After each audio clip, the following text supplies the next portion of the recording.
Le problème avec l'accouchement, c'est qu'on ne peut pas le maîtriser à 100%. Du coup, ça engendre des peurs. Parce qu'on va toujours s'imaginer le pire. Donc on va avoir peur des violences obstétricales. Donc là, on peut avoir un personnel qui est maltraitant. On peut avoir aussi des actes médicaux qui ne sont pas justifiés, tels une épisiotomie, un point du mari, une césarienne code vert pour le confort médical. On peut avoir aussi l'interdiction arbitraire de boire et manger alors que notre accouchement et notre grossesse n'étaient pas pathologiques.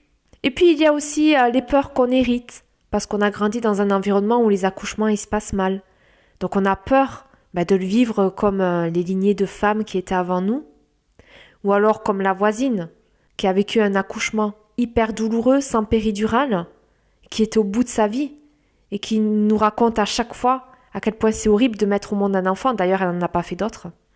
On peut avoir aussi des peurs liées au manque de confiance en soi, douter sur ses capacités, peur de ne pas se sentir à la hauteur, de pouvoir y arriver naturellement. Du coup, on se rabat sur la péridurale sans chercher des moyens de gérer l'accouchement naturellement.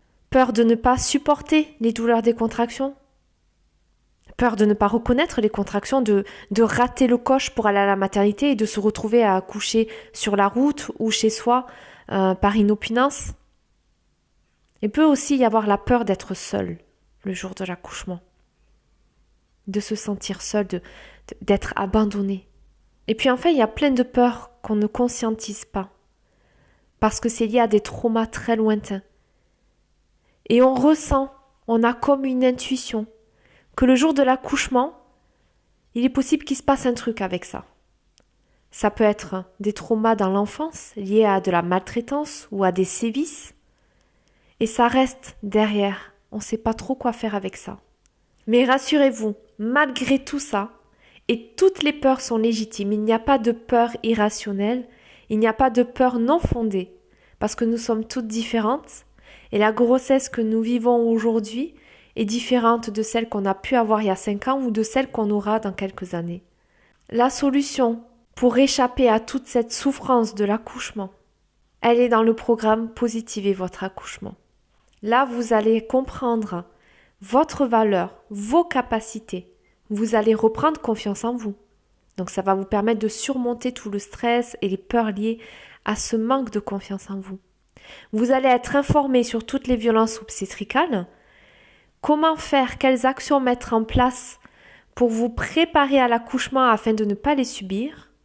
Et même si il arrive que vous en viviez une, vous allez l'identifier sur le champ et vous allez avoir la force de vous affirmer afin de dire stop, mais de le faire en douceur et avec amour plutôt que d'être dans le conflit et dans la violence également.